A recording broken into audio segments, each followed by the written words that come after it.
At what point does longevity start to count? No, I'm not talking about officers in their first year. I'm not talking about officers in their 8th year. I'm talking about officers with 10 or more years in the correctional law enforcement field. You know, we're hearing so much about the bonuses being given, and that's fine. I know we need to hire people. I have no problem with bonuses given to get people to come in to fill these slots. But I do have a problem when the people on the low end are getting all the perks, the sign-on bonuses, and coming in at the same rate of pay as an officer who's been there 10 plus years. I know some agencies have step plans for the first 10 years, so you're getting a step pay raise every year. Some agencies, though, folks, don't have that. So for those of you that are listening that say, well, my pay is fine, I'm perfectly happy, then I'm happy for you. But there's many agencies across the country that don't have the step pay raise program. There's officers with 10, 15, 20, 25 years making the same pay as somebody with 4 years, 3 years, 2 years. Come on. You know, it's not fair at all. I am for the rookies. I want to see them succeed.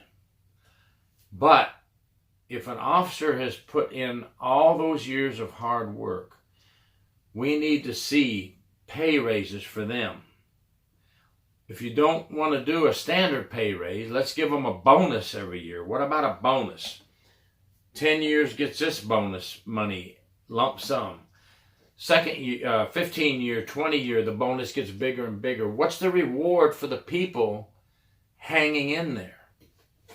Okay, what about those officers that have been there 10, 15, 20, 25, 30 years that have been honest, hardworking, and not corrupt?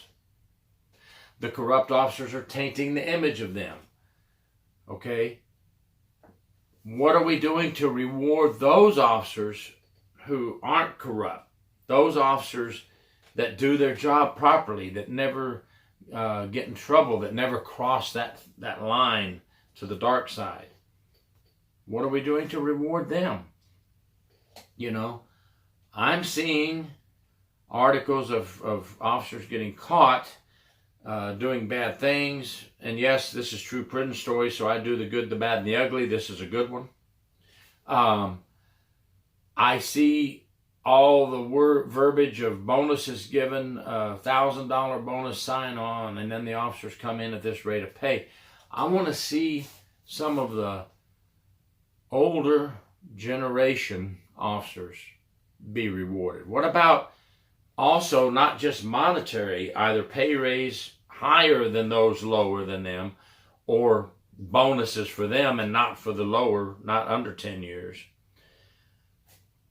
But what about annual leave? I know that as you stay longer and longer and longer, your annual leave does grow a little bit. But come on, it's not growing like admin's. Admin seems to be off quite often. Sorry about that, admin. I'm not talking about you today. I'm talking about the front line. Admin seems to get a lot of time off. And if they're not off for their own time, they're off for banquets or meetings or conferences, you know, things that the front line does not get. So when somebody puts in 20 hard years on the front line, why don't they get a nice extra week of annual leave? Well, I know you don't want to do that if you're admin, because you already have staff shortages. Okay, you can barely fill the leave that's given now, I know. But come on, you've got to start thinking about these people that are working long, hard hours, years for years, on this most stressful job. Very stressful job, the toughest job.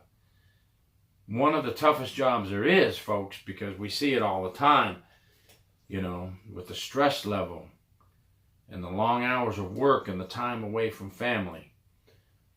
It's time right now that not only do we think about a plan to get new quality officers on the ground, not quantity, quality, but we reward the officers who are sticking with us through thick and thin, staying with us through the COVID, staying with us through all the diseases and things that go on in the prisons and jails, through the attacks on officers, through the verbal attacks, through the physical attacks on officers. They're still here. Let's reward them. Isn't it about time? Just was on my mind today and thought I'd talk about it. Thank you very much. Gary York, True Prison Stories.